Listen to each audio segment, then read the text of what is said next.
Sirese's Pieces.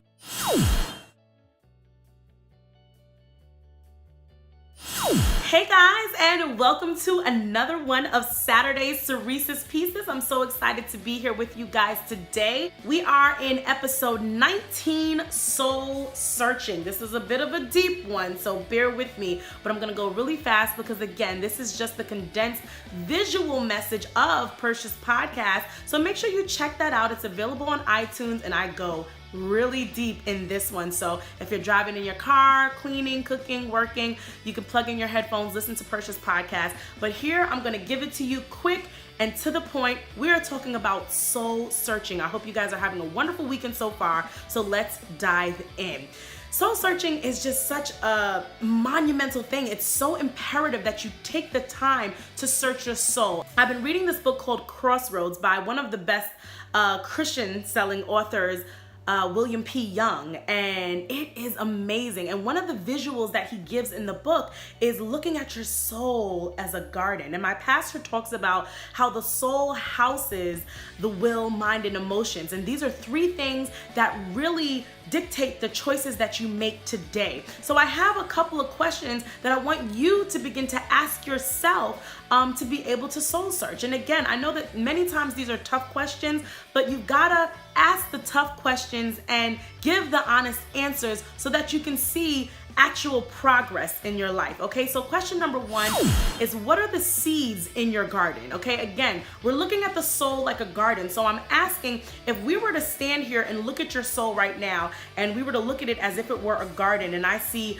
weeds over there and roses over there and patches of dead grass over there. It kind of sounds like my backyard right now, but we're not going to talk about that. If I see that, I'm asking, well, where did all this come from? So one of the questions that I want you to ask to begin to soul search is, what are the seeds in your garden, whether good or bad, that have determined the outcome of your garden? And seeds are pretty much events that have happened in your past that have been monumental.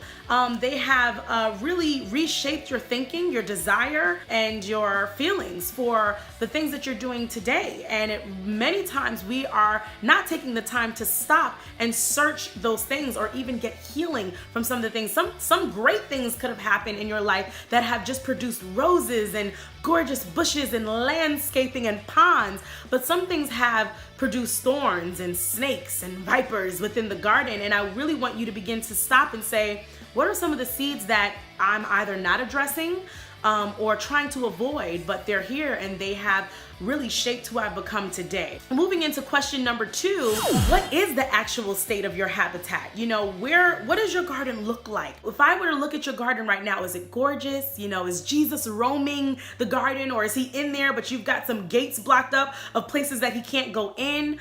Are you expecting from your garden things that are not there? Are you trying to give out roses where there's only weeds? You've got to be really careful from that, because a lot of times we will expect things from ourselves that we're not even capable of giving, and we constantly disappoint ourselves because of that. We expect ourselves to produce roses from a garden that's full of weeds, and that's a scary place to be, because as you continue to disappoint yourself, you almost begin to give up in yourself, not believe yourself, and you continue to mask those things even more. And that leads me to the last question: who is in your garden? I mean, sometimes we have people that are setting up camp in the hearts of our garden, and it's not a good thing. Sometimes they are looking for that only patch of healthy grass that they can find, and they sit there, they got their little visor on, their little lemonade, and they are watching the rest of your garden die, but they are benefiting and reaping the fruits of the little patch of grass that they're sitting on. And you want to be careful of those people. One of the principles that I learned from my pastors I used to always have above my bed in high school was love. Love is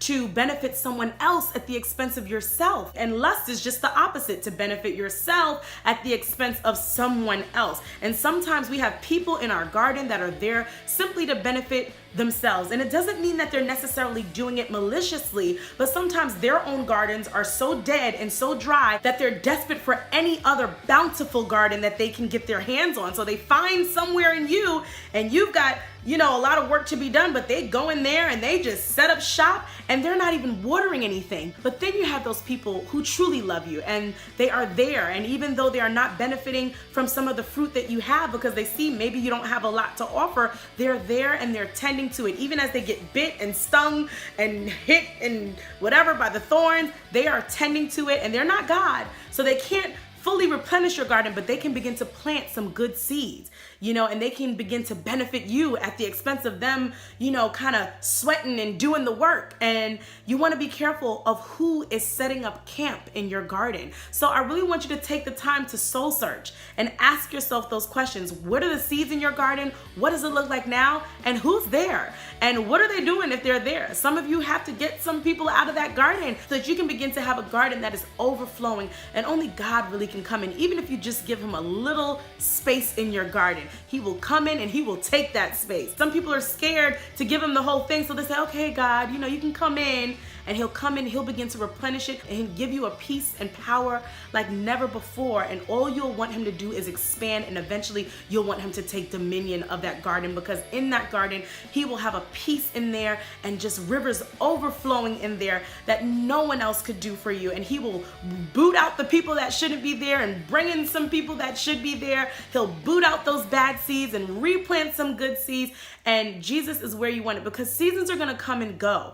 And not every season benefits your garden. The summer and the spring are just great for the garden, but when the winter comes, you can't even see your garden. But when Jesus is there, no matter how much snow is covering that garden, there is a peace and a warmth that is maintained in that garden. So I want to know, what's the state of your soul? Seasons are changing. You may be walking into a new season, and before you do that, make sure you take the time to search your soul. Again, guys, thank you so much for tuning in to Saturday Sirese's Pieces. I hope you got a piece out of Sirese's Pieces. And don't forget to really take the time to check out the full message on Percia's podcast, available on iTunes. You guys are amazing. Thanks again so much for all of your feedback. I hope you guys have a wonderful weekend, and don't forget to take time to search your soul. See ya.